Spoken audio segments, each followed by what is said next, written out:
बहुत ही खूबसूरत तरीके से सजाया हुआ कमरा, हर तरफ फूल ही फूल बिखरे हुए, फूलों की महक से महकता कमरा, हल्की रोशनी जो कमरे को और भी खूबसूरत बना रही थी। कहीं लड़ियाँ लगी थी तो कहीं फूलों की माला से सजाया था कि कहीं कोई कमी ना रह जाए।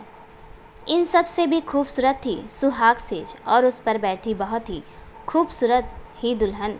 लाल जोड़ा, हाथों में चूड़ा, दुल्हन का श्रृंगार, सोने के गहनों से लदी वो किसी अप्सरा से कम नहीं लग रही थी। और उसके सामने बैठा उसका दूल्हा जो किसी हीरो से कम नहीं था। 6 फीट हाइट, गोरा रंग, हल्की बियर्ड, भूरी आंखें। हाय क्या दिखता है यार, कोई भी लड़की अपना दिल हार जाए। दोनों एक दूसरे को देख रहे थे, कभी नजरें हटा रहे थे, पर इन नज़रों में शर्म, हाय, लाज कुछ नहीं थी, बल्कि बेहद गुस्से से घूर रहे थे एक दूसरे को, जैसे नज़रों से ही भस्म कर देंगे एक दूसरे को। अब भाई जो एक दूसरे से बेहद नफरत करते हों और घर वाले उन्हें शादी के बंधन में बांध दें तो एक दूसरे को घूरेंगे नहीं तो क्या करेंगे। क्या घूर क्या रही हो, नज़रें नीचे करो अपनी। सीरत वाजवा, तेरे बाप की नौकर नहीं हो मैं, सरताज गिल। ज़्यादा मत बोल वरना मुंह तोड़ दूंगी तेरा। सरताज गिल खानदान का एकलौता वारिस, सबका लाडला, अपनी बीजी और माँ की आंखों का तारा, जिसे कभी किसी चीज़ के लिए तरसना नहीं पड़ा, उसको आज मजबूरी में एक ऐसी लड़की के साथ शादी करनी पड़ी जिसे वो नफ़रत करता है, सिर्फ नफ़रत।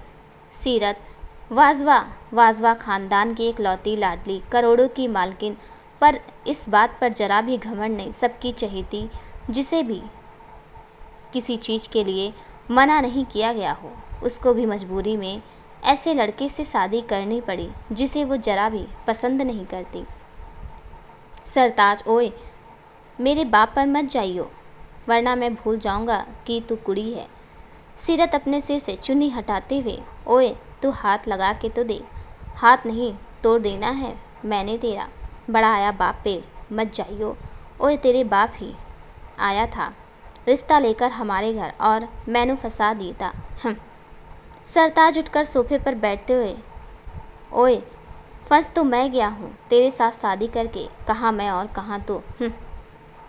सीरत मुंह बनाते हुए, कितनी ओवर एक्टिंग करता है ना तो। सरताज, तेरे से तो कम ही है, आसपास के सब लड़के ना मजाक उड़ाते हैं तेरा कि कितनी नकचड़ी है। सीरत खड़ी होकर शीशे के सामने जाकर अपने गहने उतारते हुए, और अब उसी नकचड़ी से तूने शादी की है ये बोल वो हंस पड़ती है। सरताज उसकी हंसी से चिढ़ जाता, बंदरिया, वो धीरे से बोलता। सीरत ने अपने सारे गहने उतार दिए थे और बस शादी वाला लहंगा पहन रखा था जिसका दुपट्टा उसने कब का उतार दिया था। वो वापस अपनी जगह पर आकर बैठते हुए सरताज को घूरते हुए, मना नहीं कर सकता था तू। सरताज अपनी शेरवानी उतारते हुए, तू कर देती, बोल तो ऐसे रही है जैसे मुझसे तो बहुत पूछा था। इन लोगों ने दोनों एक दूसरे को बुरी तरह घूर रहे थे।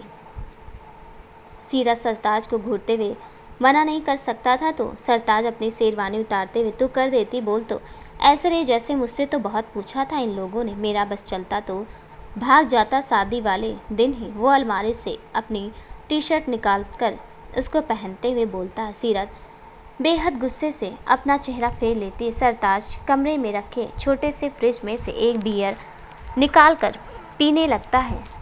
सीरत उसकी तरफ घूर कर देखती है। सरताज उसकी तरफ देखकर, क्या घूर क्या रही है तू, ऐसे टिपिकल वाइफ की तरह मुझे घूरेगी और मैं तुझसे डर कर ये बियर की कैन साइड में रख दूंगा, किसी गलत फहमी में मत रहियो।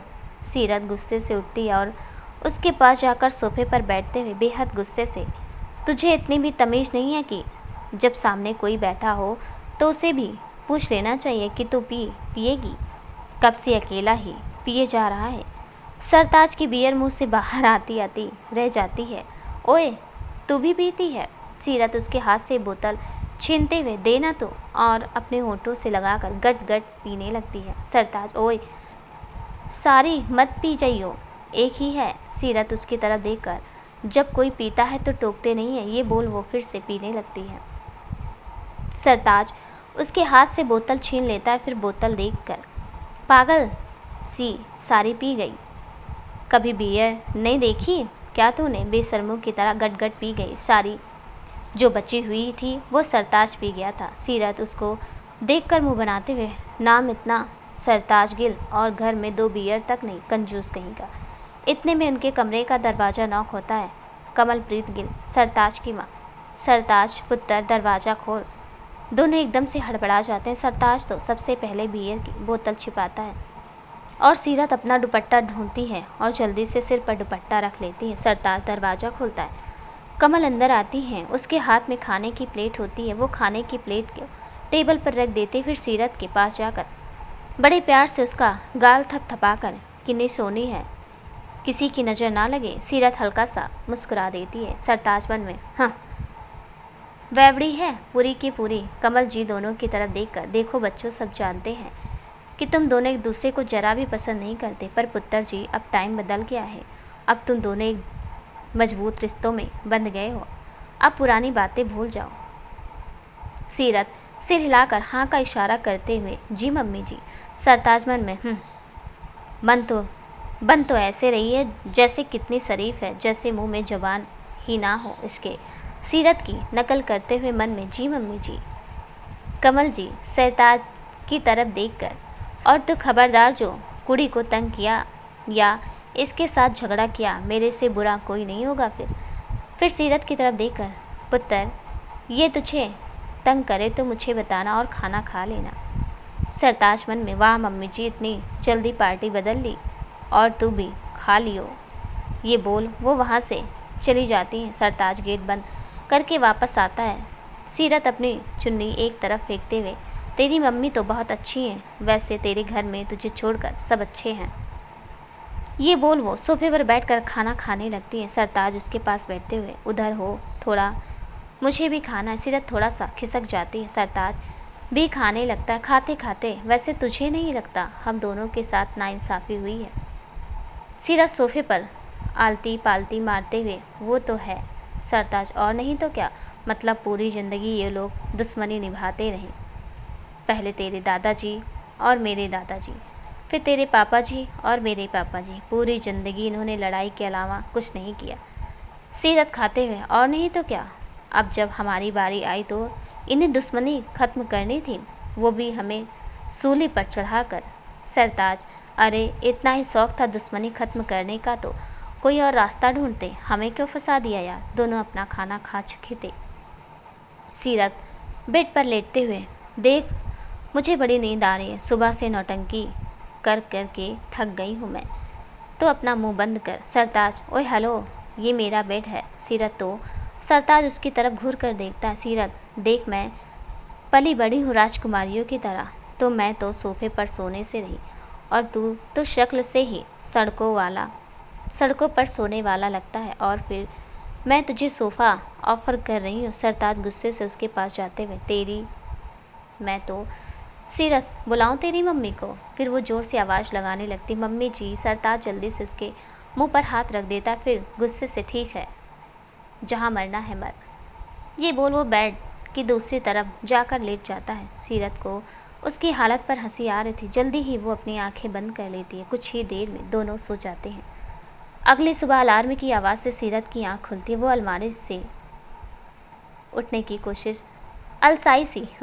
कोशिश करती है तो उसे अपनी कमर पर कुछ भारी सा महसूस होता है। वो देखती है तो सरताज उसकी कमर पर हाथ रखकर गहरी नींद में सोया हुआ था। वो चेहरा घुमाकर उसकी तरफ देखती है। मन में, नींद में पता नहीं चला होगा इसको, अगर जानबूझकर करता ना तो आज खून हो जाता मेरे हाथ से। वो उसका हाथ हटाकर उठ जाती है। 5 बज रहे थे। क्या मुसीबत है, चैन से सोने भी नहीं देते। कहाँ मैं आराम से 10 बजे उठने वाली लड़की और कहाँ 5 बजे उठना पड़ रहा है। तभी कमल जी आती हैं और धीरे से दरवाज़ा नॉक करते हुए, सीरत पुत्र उठ गई क्या? सीरत दरवाज़ा खोलती है, फिर उनके पैर छू लेती है। कमल जी, बस बस, तुझे ये सब करने की कोई ज़रूरत नहीं है पुत्र, तू मेरी बहू नहीं मेरी बेटी है। हाँ, पर बीजी का मान सम्मान जरूर करना। सीरत को बहुत नींद आ रही थी, जो उसकी आंखों से पता चल रहा था। कमल, बहुत नींद आ रही है ना? बस आज की बात है पुत्र जी, कुछ रस्में करनी है, फिर कल से तू आराम से सोना, सीरत छींपते हुए। ऐसी बात नहीं है मम्मी जी, वो तो। कमल, अरे कोई बात नहीं। कैसे नहीं, तू तो उठ भी गई। जब मैं इधर इस घर में आई थी ना, तो बीजी बाहर खड़ी दरवाज़ा पीट रही थी और मैं आराम से सो रही थी। इस बात पर दोनों हंस देते हैं। सीरत, फिर आप उठी कैसे मम्मी जी? कमल शर्माते हुए। वो तेरे पापा जी ने उठाया था मुझे, उनको शर्माते दे। ओहो, क्या बात है, सीरत बोलती है। कमल, चल पुत्र, तू जल्दी से तैयार हो जा, कहीं बीजी गुस्सा करे। सीरत जी अभी आई। कमल जी चली जाती हैं और सीरत नहाने के लिए बाथरूम में चली जाती हैं। कुछ देर बाद वो नहाकर बाहर आती है। लाल कलर का हैवी पटियाला सूट, जिसका हैवी दुपट्टा था, हाथों में चूड़ा, शीशे के सामने बैठकर वो तैयार होने लगती है। चेहरे पर मेकअप, आंखों में काजल, माथे पर छोटी सी बिंदी, होंठों पर रेड लिपस्टिक, कानों में बड़े बड़े झुमके, गले में भारी हार। उसके बालों से पानी टपक रहा था। वो अपने बालों को पीछे की तरफ झटकते तो पानी की छींटें सरताज के चेहरे पर जाते हैं, जिससे उसकी आंख खुल जाती है और नजरें जाती हैं सीरत पर, जो अपने बाल बनाने में बिजी थी। आईने में से सीरत की नज़र उस पर पड़ती है। क्या देख क्या रहा है? कभी कोई सोनी कुड़ी नहीं देखी? सरताज, सोनी कुड़ी तो बहुत देखी, पर तेरी जैसी बंदरिया नहीं देखी। सीरत गुस्से से उसके पास जाकर, तेरी हिम्मत कैसे हुई मुझे बंदरिया कहने की? तभी कमल जी अंदर आते हुए, क्या हुआ पुत्र, क्या किया इस नालायक ने? सीरत, देखिए ना मम्मी जी, ये मुझे। सरताज अपनी माँ से आंख बचाकर सीरत के सामने हाथ जोड़ देता है और इशारों से चुप रहने को बोलता है। उसे देख सीरत, कुछ नहीं मम्मी जी, चलिए देर हो रही है। ये देख सरताज राहत की सांस लेता है। कमल जी सीरत को बाहर ले जाते वक्त सरताज की तरफ देखकर, जल्दी तैयार होकर बाहर आ जा, ये बोल वो सीरत को बाहर ले जाती हैं। बाहर हॉल में सोफे पर बीजी और दादाजी बैठे हुए थे, जिनसे सब डरते थे। सीरत उनके पास जाकर उनके पैर छू लेती हैं। बीजी उसके सर पर हाथ फेरते हुए उसे आशीर्वाद देती हैं। तभी सरताज भी पीछे पीछे बाहर आता है। दादाजी उसे देखकर, नहा कर आया है या ऐसे ही आ गया? सीरत को हंसी आ जाती। सरताज उसकी तरफ घूर कर देखता है। सीरत चुप हो जाती है। दादाजी, है नाम गिल। ओए, तेरी हिम्मत कैसे हुई कुड़ी की तरफ घूर कर देखने की? जा जाकर नहा। सरताज जाते वक्त मन में, पता नहीं क्या जादू किया है इसने, सब इसी के दीवाने हुए पड़े हैं। मैं तो जैसे हूँ ही नहीं, इस सीरत को तो मैं छोड़ूंगा नहीं, बैवड़ी कहीं की। सीरत को मन ही मन बहुत हंसी आ रही थी। बीजी खड़े होते हुए, हलवा बनाना आता है? वो अपनी रौबदार आवाज़ से पूछती है। उसकी आवाज़ सरताज के कान में पड़ती है। वो वहीं रुक जाता और छिप कर देखने लगता है। मन में, अब आएगा मजा, अब डांट पड़ेगी बीजी से, क्योंकि मुझे नहीं लगता इसे पैक बनाने के अलावा और कुछ बनाना भी आता है। सीरत सुर झुकाकर मना करते हुए, जी नहीं आता। सरताज खुश होते हुए, मुझे तो पहले ही पता था अब आएगा मजा, वो मन ही मन सोचकर खुश होता है। बीजी सोफे पर से उठती है और सीरत के पास जाकर, कोई बात नहीं पुत्र, मैंने भी बनाना नहीं आता था। इस बात पर सभी खिलखिलाकर हंस पड़ते हैं। सरताज को तो यकीन नहीं होता। वो अपने बाल नोचते हुए, क्या हो गया है सबको? फिर सीरत को गुस्से से देखते हुए, मन में, पागल हो गए हैं सबके सब। मैं कह रहा हूँ सीरत की सूरत पर मत जाओ, बहुत बड़ी वाली है ये। हाँ, बट करता हुआ वो अपने कमरे में चला जाता। बीजी, चल मैं तुझे बताऊंगी, तू बना दियो पुत्र, रस्म है ना? सीरत, जी बीजी, बाकी सब तो बन गया है, बस तुझे हलवा बनाना है। वो किचन में जाते जाते बोलते हैं और सीरत, जी बीजी बोल रही थी। कुछ ही देर में सब नाश्ते के लिए इकट्ठा होते। सरताज भी तैयार होकर आ गया था। सब बेसब्री से नाश्ते का इंतज़ार कर रहे थे और उससे भी ज़्यादा सीरत के बनाए हलवे का। नौकर टेबल पर नाश्ता रख कर चले जाते हैं।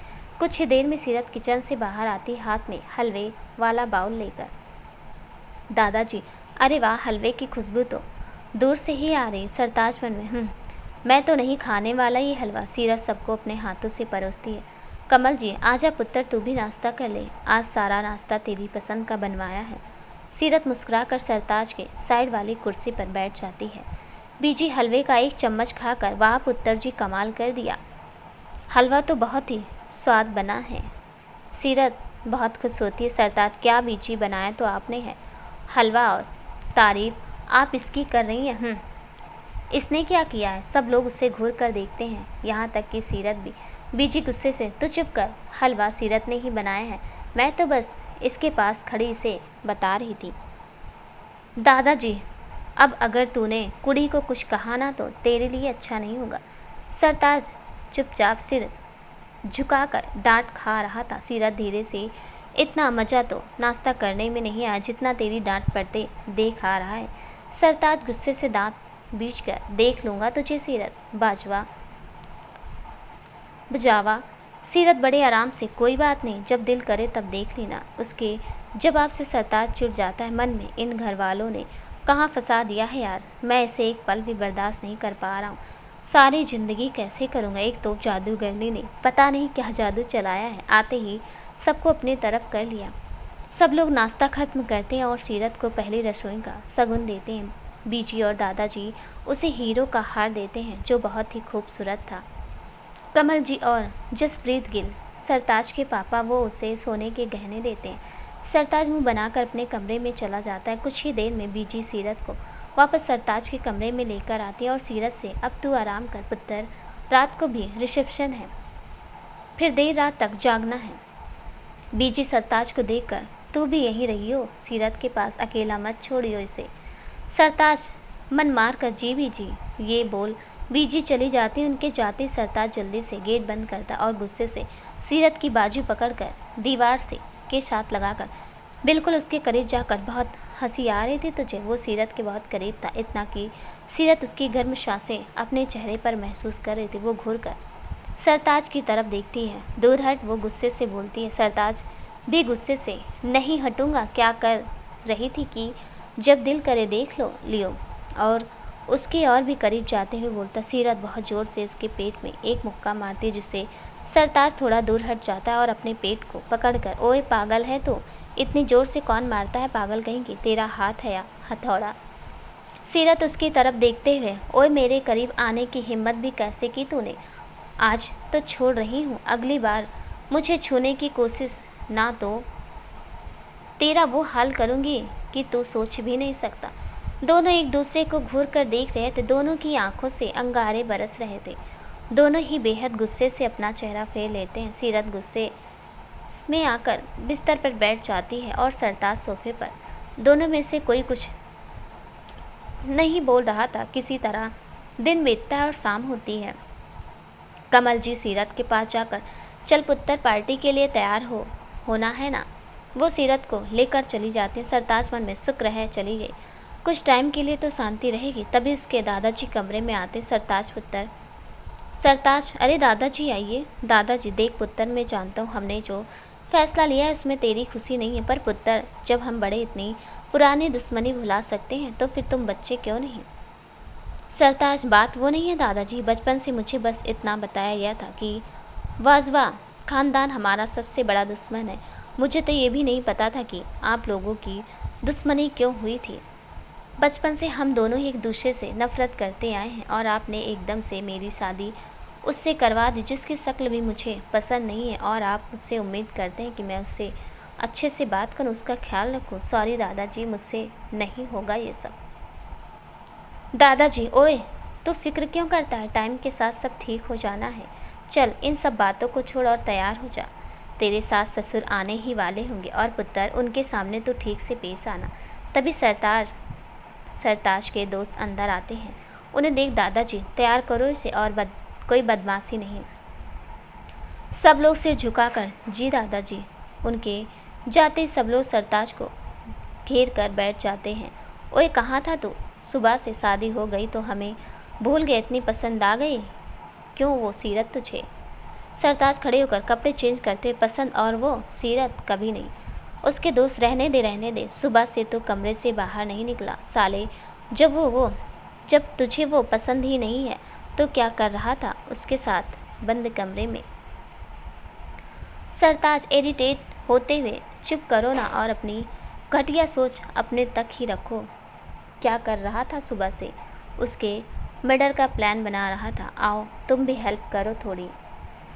उसके दोस्त, देख भाई, मर्डर के प्लान का तो पता नहीं, हाँ पर सुहाग रात के प्लान की हेल्प चाहिए तो हम कर देते हैं। ये बोलकर वो ठहाका मारकर हंसने लगता है।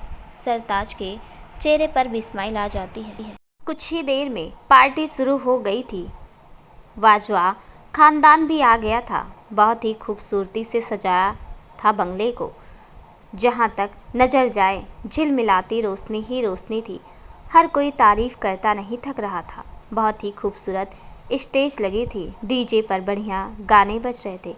कुछ रिश्तेदार डांस में बिजी थे, कुछ खाने पीने में, कुछ किसी की बुराई करने में। कुल मिलाकर हर कोई अपने तरीके से पार्टी एंजॉय कर रहा था।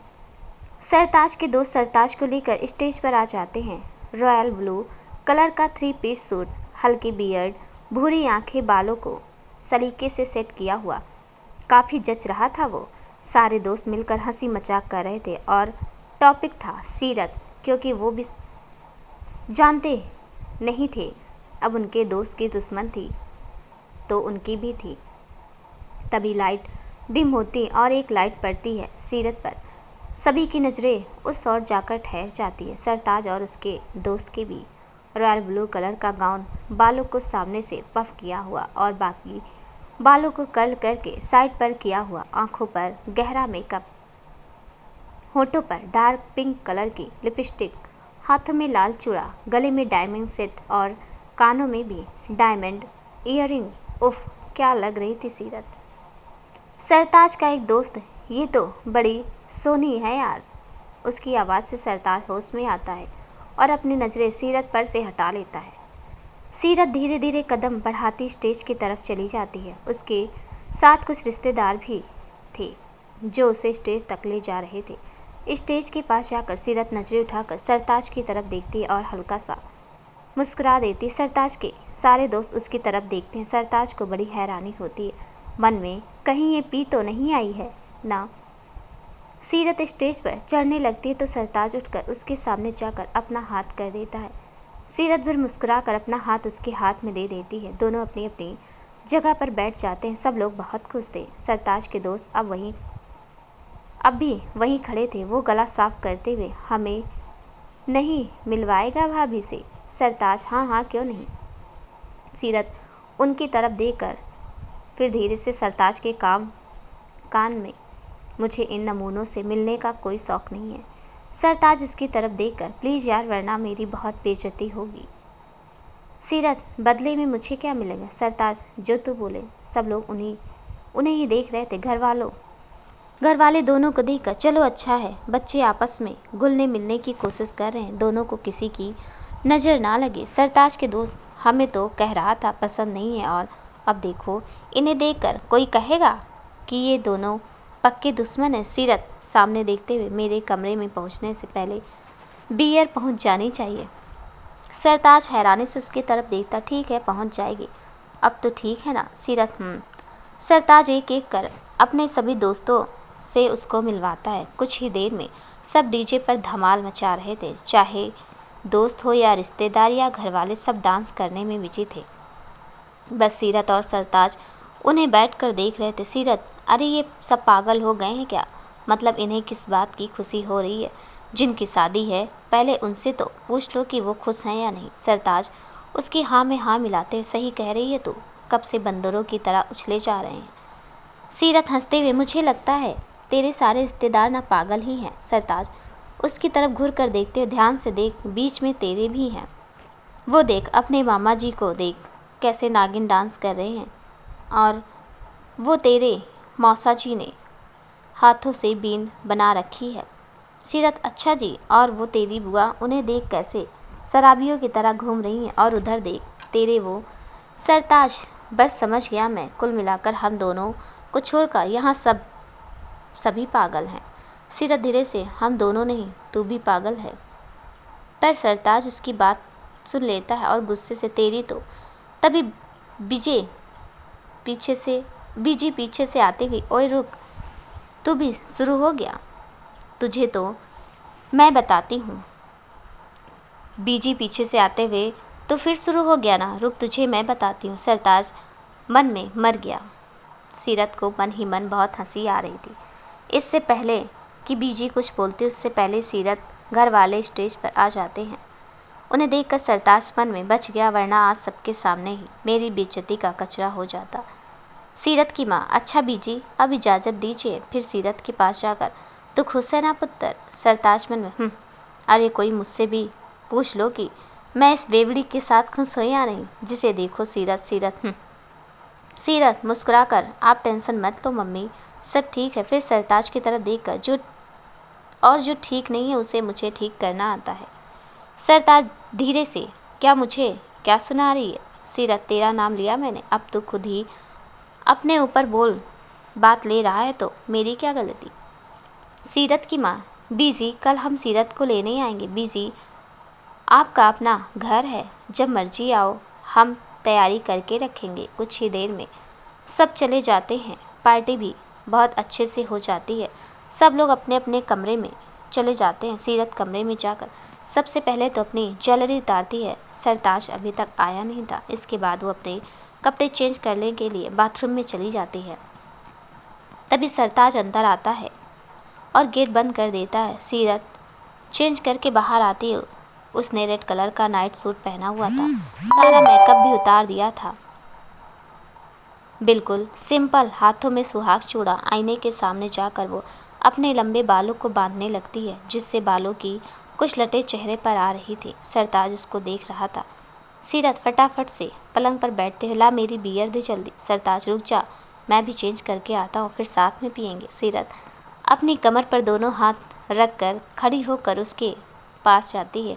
ओए, मैं नहीं दूंगी अपनी बियर, कल भी तूने ही ज़्यादा पी थी। सरताज, चल बे चल, पूरी पेटी मंगवाई है, जितनी मर्जी पी लो। तू रुक, मैं चेंज करके आता हूँ। कुछ ही देर में सरताज भी आता है। सीरत टेबल पर 2 बियर रख कर उसका इंतज़ार कर रही थी। सरताज सोफे पर बैठने लगता है। सीरत, ओए, मेरे लिए खाना तो ले आ पहले। सरताज उसकी तरफ घूर कर देखता है। जब बीजी खाने को बोल रही थी, तब तू मना कर रही थी कि मुझे भूख नहीं है, मेरा मन नहीं है। अब मैं कहीं नहीं जाने वाला। सीरत, बिना पिए कैसे खा लेती? मैं चली जाती, पर सब क्या सोचेंगे मेरे बारे में? चल जाना, बहुत भूख लगी है। वो क्यूट सी शक्ल बनाकर बोलती है मन मार कर। सरताज, ठीक है, ये पहली और आखिरी बार है, और याद रखियो कि मैंने सरताज गिल ने तुझे खाना लाकर दिया था। इसके बदले में मैं भी कोई काम करवा सकता हूँ तुझसे। सीरत, हाँ ठीक है, अब जा भी, कब से खड़ा भाषण दिए जा रहा है। सरताज चला जाता है और कुछ देर में खाना लेकर वापस आता है। अंदर आकर गेट बंद करते हुए, पता कितनी मुश्किल से खाना लाया हूँ, झूठ बोल कर के मुझे दोबारा भूख लगी। सीरत उसको बियर की बोतल देते हुए, ले पकड़ और चिल कर, और मुझे करने दे। ये बोल वो अपनी बियर को गट गट पीने लगती है। सरताज उसको देखकर मन में, मुझे लगता है मेकअप से ज़्यादा तो इसका पीने का खर्चा होगा। सीरत उसकी तरफ देखकर, क्या नज़र लगाएगा क्या? पी ले चुपचाप। सरताज अपना सिर झटक कर अपनी बियर पीने लगता है। फिर सीरत से, वैसे तुझे देखकर लगता नहीं है तू इतनी बड़ी पियक्कड़ है। सीरत साथ साथ खाते हुए, देखने में तो तू भी समझदार लगता, पर सच्चाई तो बस मैं जानती हूँ। सरताज, देख मेरा लड़ने का बिल्कुल मूड नहीं है, तो प्लीज़ चुप बैठ। सीरत एक सांस में अपनी बियर गटक जाती है और फिर बिस्तर पर गिरते हुए गुड नाइट ये बोल वो जल्दी से सो जाती है। सरताज उसको देखते हुए, अजीब है ये लड़की। इसके बाद वो भी अपनी जगह पर जाकर लेट जाता है और सो जाता है। अगली सुबह सरताज की आंख खुलती है और नजर जाती है सीरत पर, जो अब भी गहरी नींद में सो रही थी और बहुत मासूम लग रही थी। सरताज उसे देखकर मन में, कोई कह सकता है कि इस मासूम चेहरे के पीछे एक शेरनी छिपी है, जो बस हर वक्त मेरा शिकार करने का सोचती है। भगवान ही बचाए इस आफत से। तभी कमल जी गेट नॉक करती हैं। सरताज उठकर गेट खोलता, उसकी मम्मी वहीं दरवाजे पर से ही। सीरत, उठ गई पुत्र? सरताज, नहीं मम्मी, अभी तो नहीं। कमल जी, तो उसे जगा दे, उसके घर वाले आते ही होंगे उसे लेने। ये सुनकर सरताज को बहुत खुशी होती मन में, वाह क्या खबर मिली है सुबह सुबह। मैं अभी जगा देता हूँ मम्मी। ये बोल वो गेट बंद करके सीरत के पास आता है। सीरत, ओ सीरत, वो उसको आवाज़ लगाता है, पर सीरत को कोई होश नहीं था। वो सीरत के हाथ पर हल्का सा टच करके, सीरत उठ जा, सीरत दूसरी तरफ करवट लेते हुए, सोने देना, क्यों सिर खा रहा है। सरताज के मन में शरारत आती, वो सीरत के कान में चिल्लाने की सोचता है। जैसे वो अपने होंठ उसके कान के पास लेकर जाता है, तभी सीरत एकदम से करवट ले लेती है, जिससे सरताज के होंठ सीरत के गाल से हल्के से टच हो जाते हैं। सीरत की आंख एकदम से खुल जाती है। वो सरताज की तरफ देखती है, जो अब भी उसके बेहद करीब था, और वो जोर से उसे धक्का देती है, जिससे वो सोफे पर जाकर गिरता है। सीरत उठती है और गुस्से से उसके पास आकर, क्या कर रहा था तू? मेरे नींद में फ़ायदा उठा रहा था। हिम्मत कैसे हुई तेरी मेरी करीब आने की? वो सरताज को बोलने का मौका भी नहीं दे रही थी। सरताज, देख तू गलत समझ रही है, मैं ऐसा कुछ नहीं कर रहा था। सीरत, मैं सब समझ रही हूँ, तू क्या कर रहा था क्या नहीं। वो बहुत गुस्से से बोलती। सरताज को भी गुस्सा आ जाता है। वो उठता और सीरत के दोनों कंधों से पकड़ सोफे पर धक्का देकर खुद उस पर झुकते हुए, बस बहुत बोल चुकी है, कब से बकवास किए जा रही है। मैंने कहा ना मैं ऐसा कुछ नहीं कर रहा था। वैसे भी सरताज गिल जो भी करता है ना, खुलेआम करता है, ऐसे छिप कर नहीं। देखना चाहोगी कैसे? ये बोल वो उसके गाल पर अपने होंठ रख देता। सीरत सिहर उठती है। वो कसमसाते हुए उसे खुद से दूर करने की कोशिश करती है, पर सरताज की पकड़ उस पर कसती चली जाती है। सरताज अब भी उसके बेहद करीब था। दोनों एक दूसरे की आंखों में देख रहे थे। सरताज गुस्से से, मैं सब कुछ बर्दाश्त कर सकता हूँ, पर कोई मुझ पर ये घटिया इल्ज़ाम लगाए, ये बर्दाश्त नहीं कर सकता मैं, समझ गई ना? सीरत गुस्से से अपना चेहरा फेर लेती है। तभी कमल जी फिर से आते हैं। सरताज सीरत को छोड़ देता है और जाकर गेट खोलता है और कमरे से बाहर चला जाता है। सीरत अब भी गुस्से से उसे घूर रही थी, मन में देख लूँगी तुझे कमीने। कमल जी अंदर आती हैं। सीरत के पास जाकर, उठ गई बच्चे, जल्दी से तैयार हो जा, तेरे मम्मी पापा आते ही होंगे। सीरत, जी मम्मी जी। कमल जी वापस चली जाते हैं और सीरत नहाने के लिए चली जाती हैं। कुछ देर में वो नहा कर निकलती हैं। सरताज अब भी कमरे में नहीं आया था। बाहर सीरत के घर वाले आ गए थे और सब बैठकर बातें कर रहे थे। कमल जी सबका खाने पीने का इंतजाम देखने के बाद सीरत के पास जाकर, तैयार हो गई पुत्र? आसमानी कलर का अनारकली सूट, बालों को एक साइड करके चोटी बनाई हुई थी, चेहरे पर हल्का सा मेकअप, होठों पर पिंक लिपस्टिक, आंखों में गहरा काजल और लाइनर, और दुपट्टे को बस कंधे पर लटकाया हुआ बहुत प्यारी लग रही थी वो। कमल जी बहुत सुंदर लग रही है। तभी सरताज अंदर आता है। दोनों की नज़रें मिलते हैं। दोनों गुस्से से अपना चेहरा फेर लेते हैं और बिना बोले एक दूसरे के पास से गुजर जाते हैं। सीरत बाहर जाकर सबसे मिलती है। सब उसे देखकर बहुत खुश होते हैं। दादाजी, भाई हम अपनी बच्ची को जल्द ही लेने आएंगे, मन नहीं लगेगा अब हमारा इसके बिना। सीरत बस मुस्कुरा देती है। कुछ देर में सरताज भी तैयार होकर वापस आता है। माहौल हंसी ठहाकों में बदला हुआ था। वो भी आकर सबके बीच बैठ जाता है। दोनों ही एक दूसरे को नहीं देखते। सीरत के मम्मी पापा खड़े होते हैं। अच्छा जी, अब हम चलते हैं। दादा जी और बीजी खड़े होते हुए, हम कल ही सरताज को भेज देंगे सीरत को लेने के लिए। सरताज मन में, मैं तो नहीं जाने वाला इसे लेने। सीरत मन में, तू आ तो सही कमीने, तुझे तो मैं बताऊंगी। सबसे विदा लेकर वो चले जाते हैं। सरताज अपने कमरे में आकर, फाइनली कल तक के लिए तो शांति मिलेगी। मेरा प्यारा कमरा, मेरा प्यारा बिस्तर जिस पर कब्जा कर लिया था उस जादूगरनी ने। सीरत भी अपने घर पहुंच गई थी। सबसे मिलने के बाद वो भी अपने कमरे में इधर उधर चक्कर काटते हुए, समझता क्या है खुद को, मुझे धमका रहा था मुझे, और उसने मुझे किस बोलते वक्त उसका हाथ अपने गाल पर चला जाता है और आंखों में गुस्सा उतर आता। मन में, तुम्हें छोड़ूंगी नहीं सरताज गिल, चाहे गुस्से से ही सही। दोनों एक दूसरे के बारे में सोच रहे थे। दोनों एक दूसरे से दूर होकर भी एक दूसरे के पास थे। खैर, ऐसे ही दिन बीत जाता है और रात होती है। सरताज के दोस्त आए हुए थे और वो सब उसको सीरत के नाम से छेड़ रहे थे, जिससे सरताज बहुत इरिटेट हो रहा था। मन में, ये सीरत तो पीछा ही नहीं छोड़ रही है। सरताज गुस्से से खड़े होते हुए, बंद करो अपनी बकवास, अब अगर किसी ने उस सीरत का नाम भी लिया ना तो। सरताज के दोस्त, रिलैक्स यार, हम तो बस ऐसे ही चल कहीं बाहर चलते हैं, कितने दिन हो गए, सब लोग कुछ ही देर में एक डिस्को के अंदर थे। कोई डांस करने लगा था तो कोई ड्रिंक कर रहा था। सरताज भी यहाँ आकर कुछ समय के लिए सीरत को भूल गया था। तभी उसके एक दोस्त की आवाज़ आती, यार ये सीरत नहीं है। सरताज पीछे मुड़कर देखता है, ब्लैक कलर की स्लीवलेस ड्रेस जो कि घुटनों से थोड़े नीचे तक थी, बाल का स्टाइलिश बन बनाया हुआ, कानों में डायमंड के ईयररिंग पहने हुए, हाथों में चूड़ा निकालकर डायमंड ब्रेसलेट पहना हुआ और दूसरे हाथ में ब्लैक कलर का क्लच। हल्के मेकअप के साथ वो बहुत ही प्यारी लग रही थी।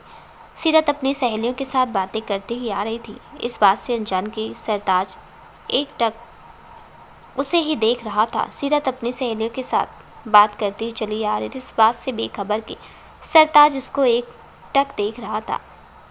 सरताज के दोस्तों ने बताया नहीं कि भाभी भी आने वाली है। सरताज सबको घूर कर देखता। सीरत उन सबको देखे बिना दूसरी तरफ चली जाती। सरताज उसे देख मन में, पक्का आज मेरी बेइज्जती होने वाली है। ये सीरत कितनी बड़ी पियक्कड़ है, ये आज मेरे सब दोस्तों को पता चल जाएगा और फिर सब मुझे चिढ़ाएंगे। सीरत अपनी सहेलियों के साथ वहाँ रखे सोफे पर बैठी थी। वो बस हंसी मजाक कर रहे थे। सरताज की और उसके दोस्तों की नज़र उन्हीं पर थी। उनमें से एक, चलो ना हम भी उन्हें ज्वाइन करते हैं। सरताज गुस्से से, कोई ज़रूरत नहीं है ज़्यादा रिश्तेदारी निभाने की। सीरत की सहेलियां अपने लिए ड्रिंक लेकर आती हैं। सरताज उन्हें देखकर, बस अब पता चल जाएगा सबको। वो सीरत की तरफ ही देख रहा था। सीरत की सभी सहेलियां अपनी अपनी ड्रिंक ले लेती हैं। सीरत भी अपनी ड्रिंक उठाने लगती है। तभी उसकी नज़र सामने सरताज और उसके दोस्तों पर जाती है। वो एकटक सरताज को देख रही थी और सरताज उसे, दोनों के दिमाग में सुबह वाली घटना घूम जाती है और दोनों ही गुस्से से अपना चेहरा फेर लेते हैं। सीरत अपनी ड्रिंक नहीं उठाती।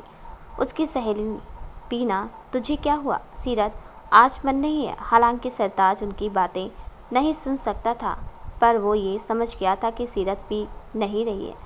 ये देख वो राहत की सांस लेता है। मन में शुक्र, चलो शुक्र है, इतनी तो अक्ल है इसमें।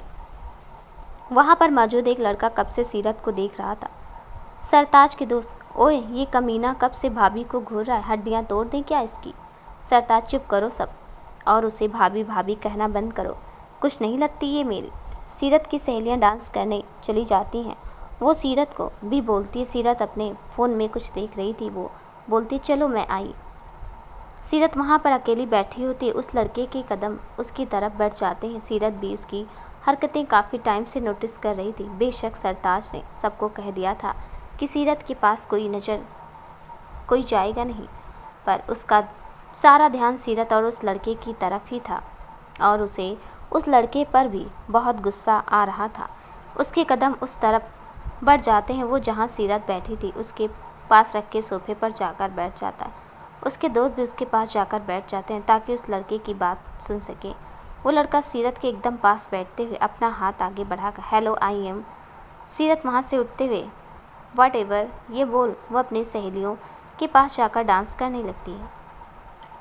वो लड़का सीरत के इस बर्ताव से चिढ़ जाता है। सरताज के दोस्तों की हंसी छूट जाती है। उनमें से एक, क्या सॉलिड बेइज्जती हुई है नहीं, ये बोल। वो सब ठहाका मार कर हंसने लगते हैं।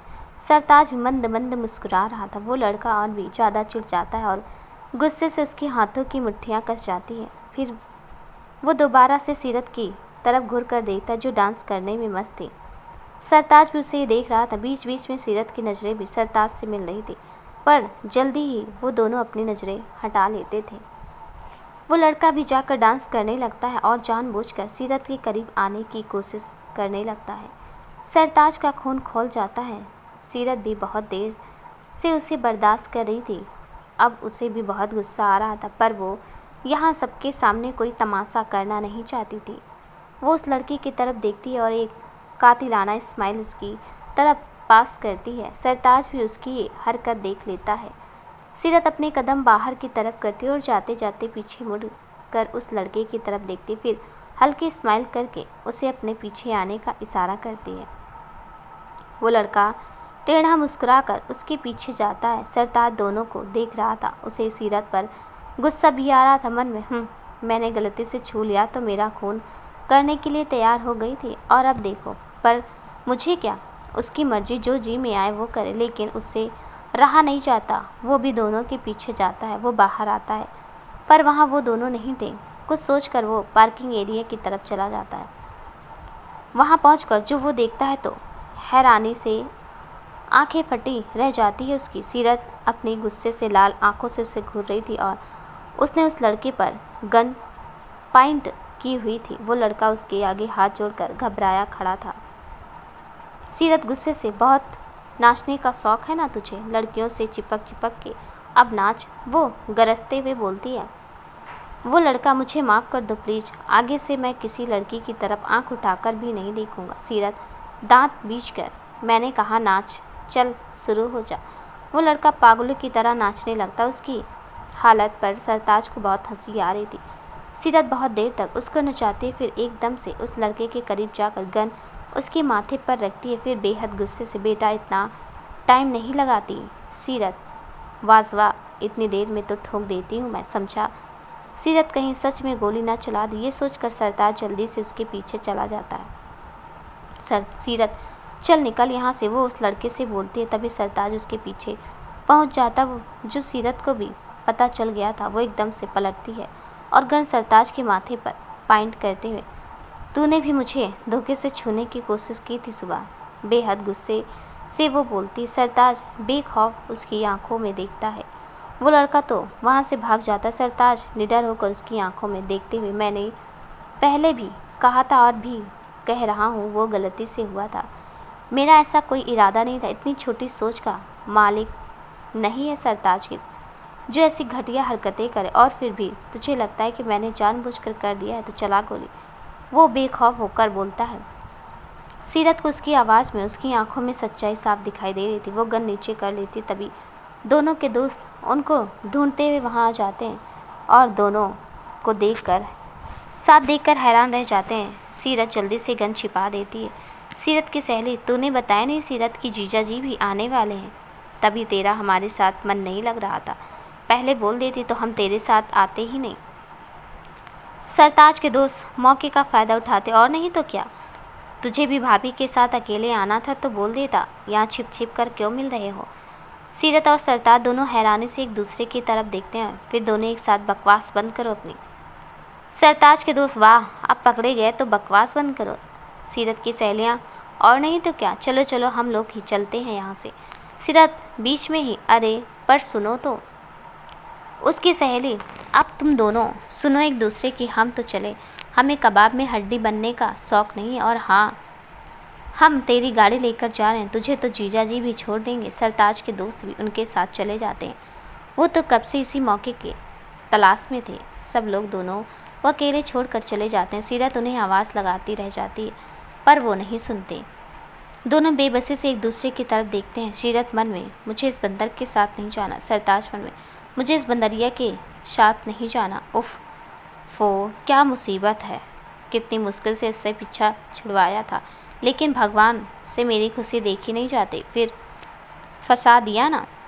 सीरत मन में, फंस तो मैं गई हूँ, वो भी उन पागलों की वजह से।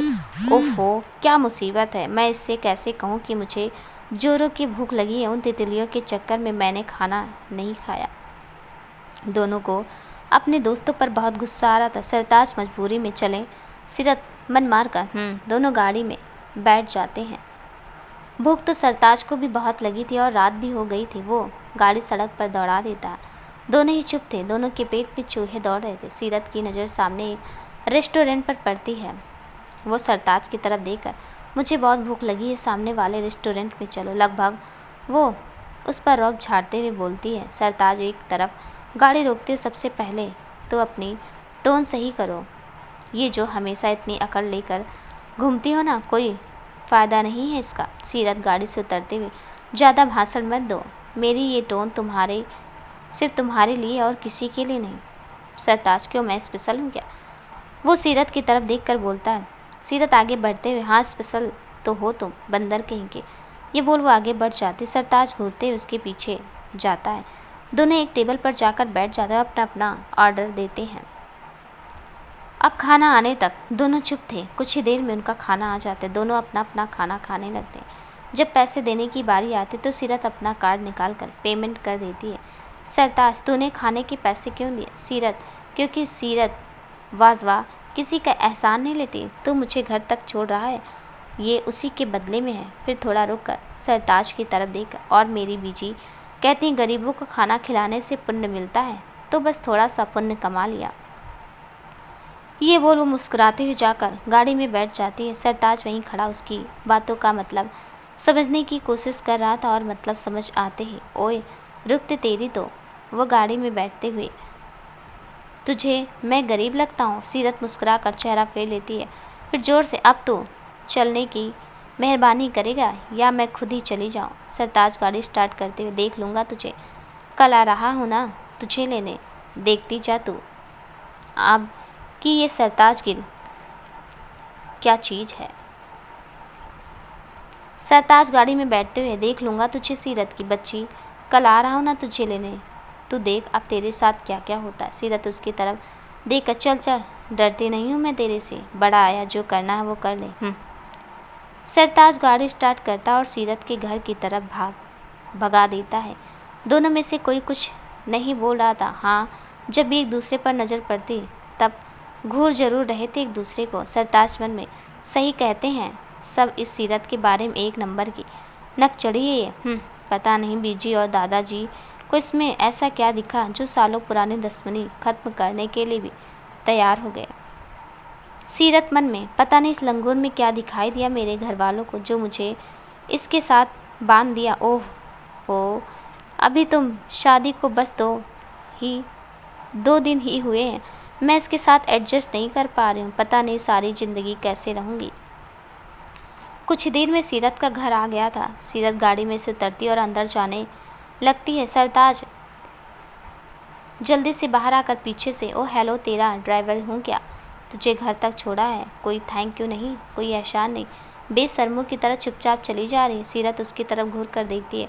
वो कुछ बोलने वाली होती है, तभी पीछे से एक रौबदार आवाज़ उसके कानों में पड़ती है, जो सीरत के दादाजी हरतोज वाजवा की थी।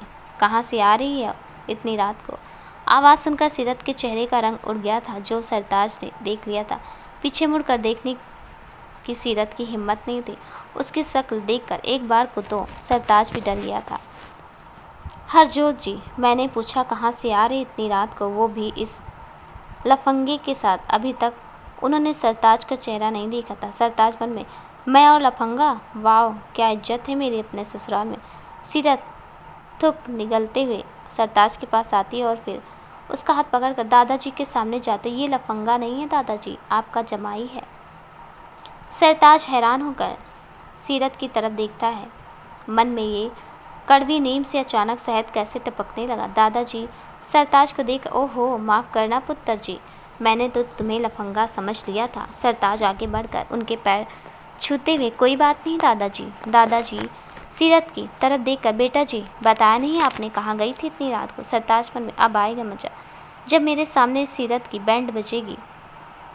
सीरत सरताज की तरफ इशारा करके, इन्होंने बुलाया था दादाजी मिलने के लिए, वो बहुत मासूम से शक्ल बनाकर बोलती है।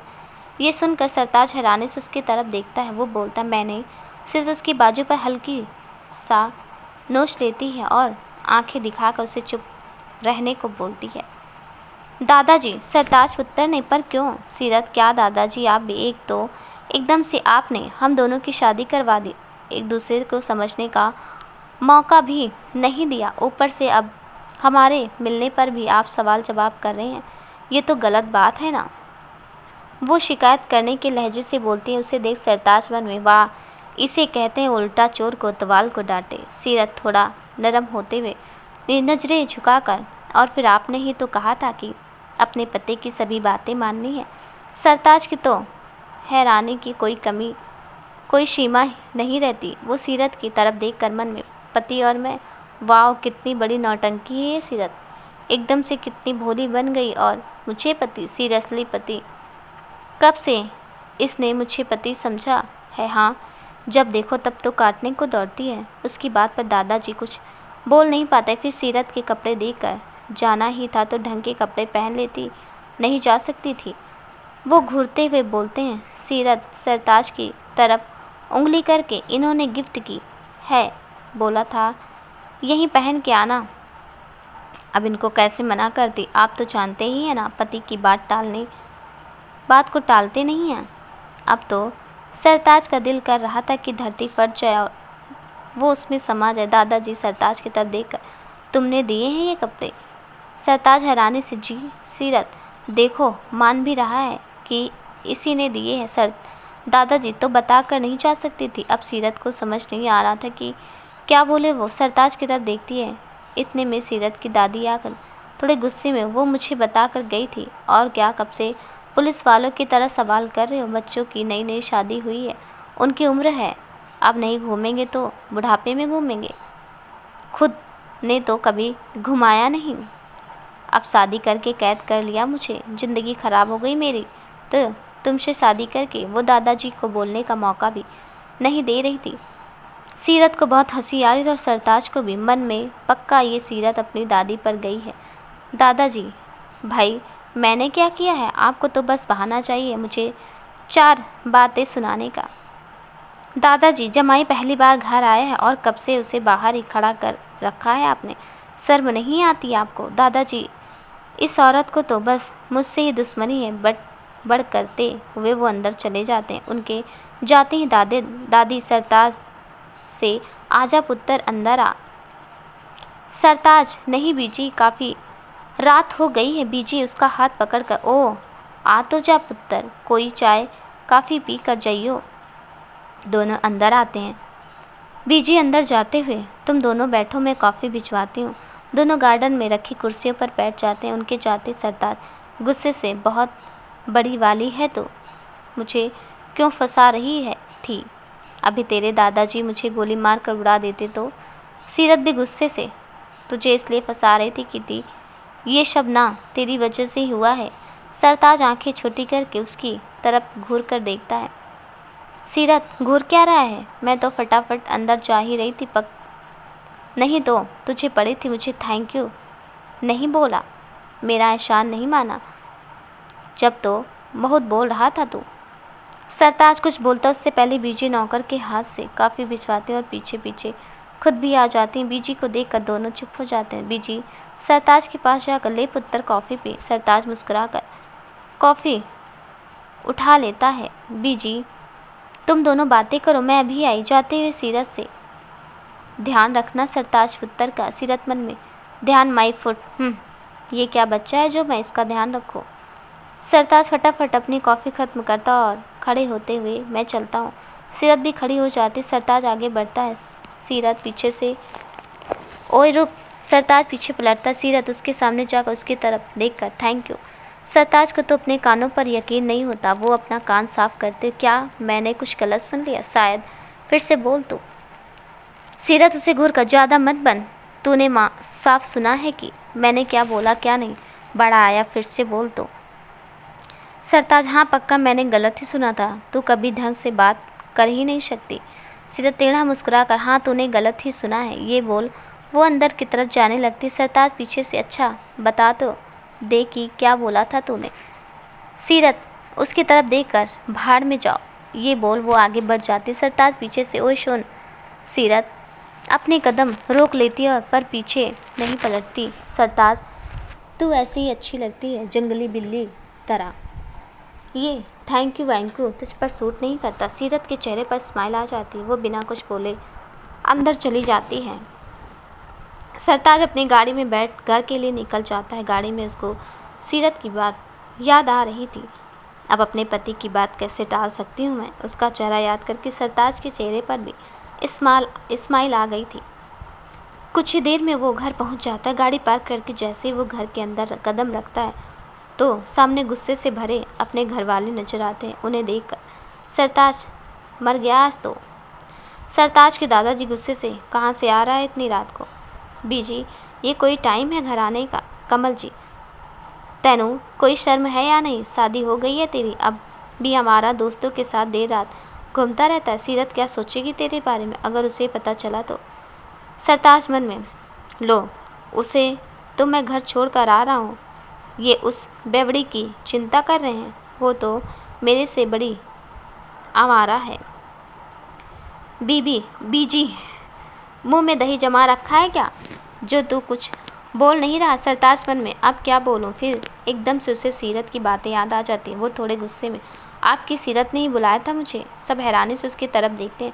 सरताज, ऐसे क्या देख रहे हो? पहले तो आप सब ने उससे मेरी शादी करवा दी, एक दूसरे को समझने का मौका भी नहीं दिया, और अब अगर हम दोनों एक दूसरे को जानने की कोशिश कर रहे हैं तो भी आप लोगों को दिक्कत है।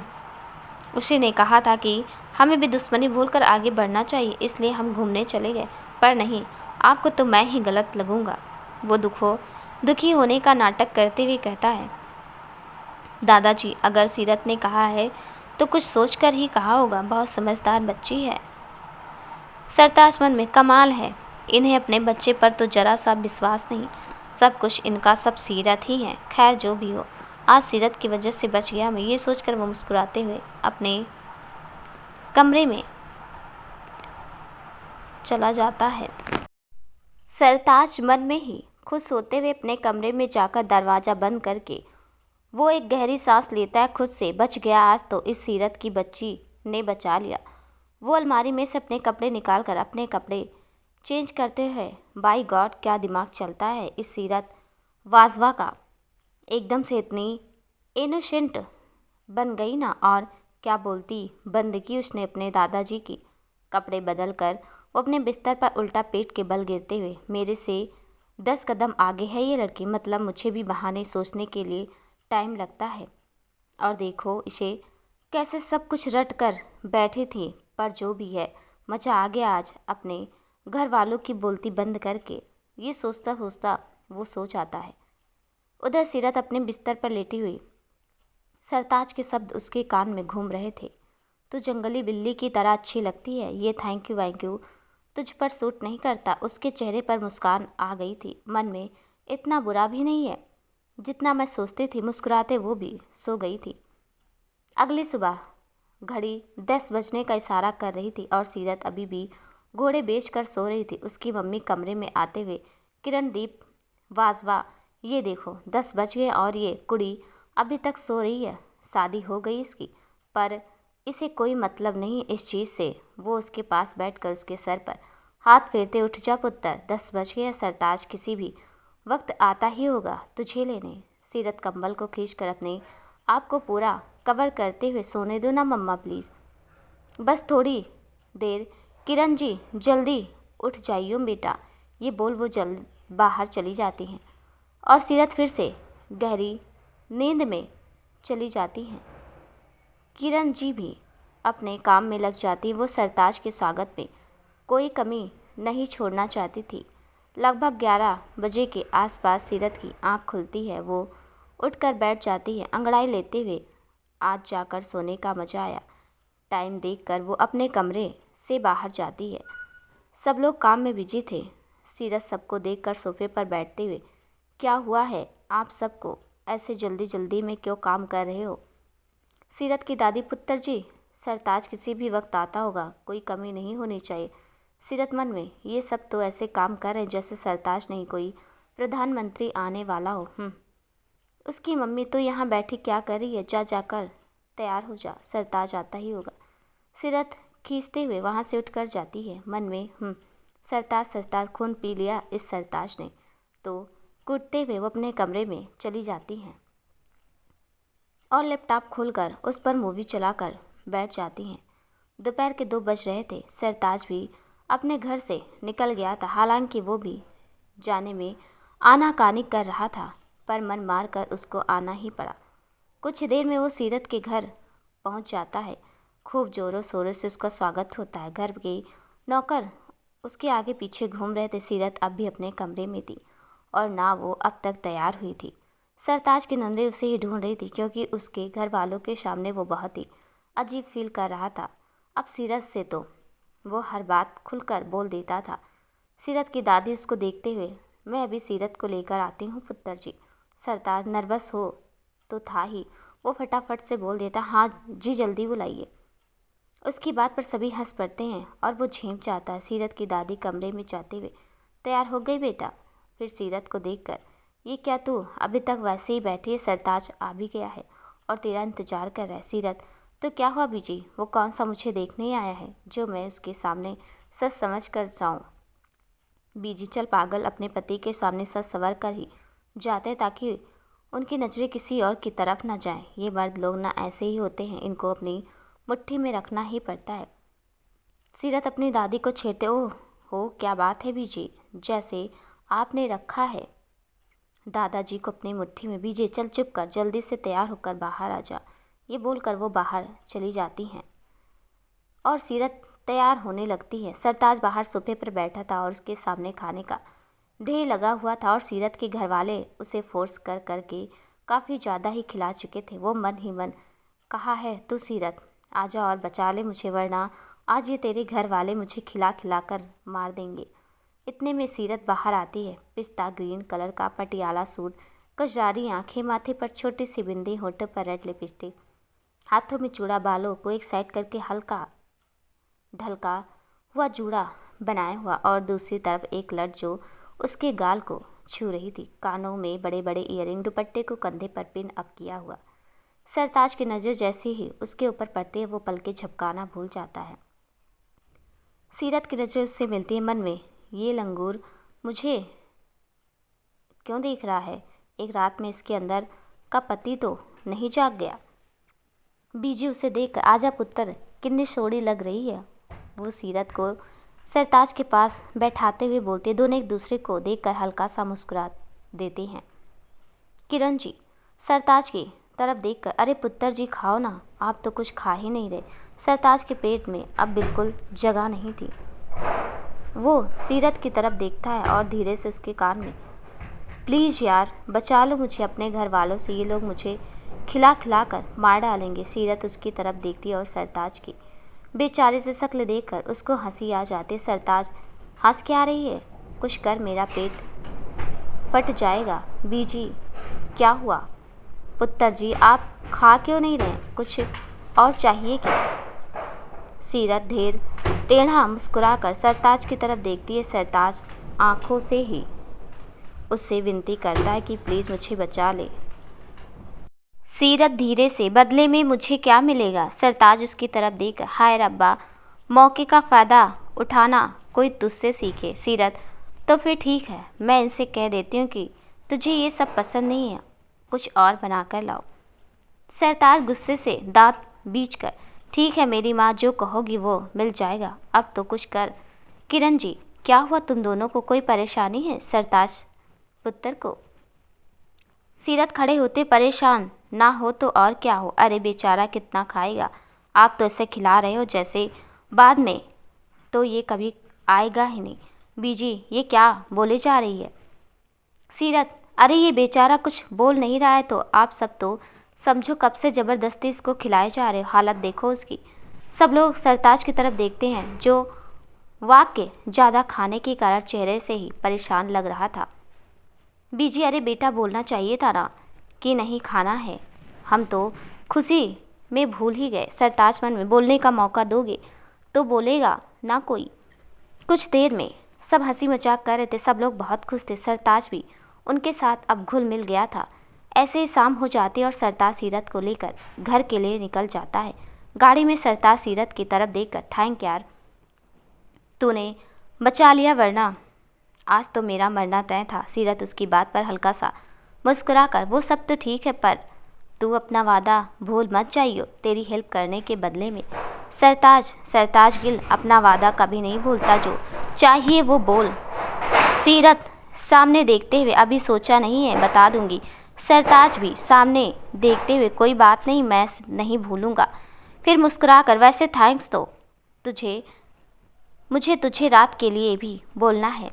सीरत हैरानी से उसकी तरफ देखती, रात के लिए मतलब। सरताज मतलब रात को भी तूने मेरी हेल्प की थी, वो सीरत की तरफ देखकर बोलता है। सीरत अपनी एक आईब्रो उठाकर पूछती है, कैसे। सरताज हंसकर, अरे वहीं रात को देर से पहुंचा तो घर वाले शुरू हो गए, कहा था इतनी देर कर दी। सीरत अच्छा फिर। सरताज फिर क्या, मुझे बहाना नहीं मिला तो मैंने भी तेरी तरह बोल दिया कि तूने बुलाया था, और जो तूने अपने दादाजी को बोला था वो सब मैंने अपने घर पर बोल दिया। सीरत हैरानी और गुस्से से, क्या तू पागल है, मेरा नाम क्यों लिया, वो सब क्या सोच रहे होंगे मेरे बारे में, तुझे कोई आइडिया भी है तूने क्या किया है। सरताज अरे चुप हो जा मेरी माँ, कोई कुछ नहीं सोच रहा तेरे बारे में। वो लोग गलत सोच ही नहीं सकते, बल्कि कह रहे थे कि सीरत ने बुलाया था, कुछ सोच कर ही बुलाया था। बहुत समझदार बच्ची है, उनकी नज़र में अगर कोई गलत है तो बस मैं हूँ। उसकी बात पर सीरत हंस पड़ती। सरताज हंस ले, तू भी हंस ले। अच्छा, पिछली सीट पर तेरे लिए कुछ रखा है। सीरत अपनी बड़ी बड़ी आंखों से और बड़ा करके सरताज की तरफ देखती है। और तू मेरे लिए गिफ्ट लाया है क्या? तू सरताजो हेलो, ज़्यादा खुश मत हो, अपनी मर्जी से नहीं लाया हूँ। वो तो बीजी ने कहा था कि सीरत के लिए उसकी पसंद का कुछ लेकर जाइयो। सीरत पिछले सीट से गिफ्ट बैग उठाकर देखते हुए देखा तो क्या लाया है। वो बैग खोलते तो उसके एक बियर की बोतल होती है। वो सरताज की तरफ देखते। सरताज ज़रूरत से ज़्यादा मुस्कुरा कर पसंद आई, अच्छी है ना? सीरत गुस्से से, तू पागल है, ये लाया है तो मेरे लिए ये एक बियर की बोतल? तुझे क्या मैं बावड़ी लगती हूँ? कोई ढंग की चीज़ नहीं ला सकता था? सरताज भी गुस्से से, बैवड़ी से कम भी नहीं है तू। मुझे क्या पता तुझे क्या पसंद है क्या नहीं, और वैसे भी मैंने तो तुझे हमेशा पीते हुए ही देखा है। सीरत झल्ला कर, वो तो जब मेरे दिमाग की सटकी होती है मैं तब पीती हूँ, डेली नहीं। एक गिफ्ट लेने की तमीज़ नहीं है। सरताज भी झल्ला कर, तो मैं कौन सा लड़कियों को गिफ्ट देता रहा हूँ? मुझसे नहीं होते ये चोचले, ला मेरी बोतल वापस कर। वो सीरत के हाथ से बोतल छीन लेता है। सीरत घूर कर उसकी तरफ देखती, हाँ ले वापस, मुझे नहीं चाहिए ये बकवास सा गिफ्ट। हाँ, बड़ा आया गिफ्ट देने वाला। सरताज, मैं भी कोई मरा नहीं जा रहा था तुझे गिफ्ट देने के लिए। अरे जब नहीं पता कि लड़कियों को क्या देते हैं तो क्या करूँ, जो समझ में आया वो मैं लेकर आ गया। पर नहीं, तुझे तो आदत है हर चीज़ में नखरे करने की। हाँ, नहीं लेनी तो मत ले। सीरत उसकी तरफ देखकर, वो तो तेरे घर वाले ने तुझ पर मेहरबानी कर दी, वरना जैसे तेरी हरकतें हैं ना, तू आजीवन कुंवारा ही रहता। गधा कहीं का, फ़ोन करके पूछ नहीं सकता था कि क्या लाऊं? अब घर जाकर बीजी मुझसे पूछेंगी ना कि ये क्या लेकर आया था, तो फिर देख तेरा क्या हाल करती हूँ मैं।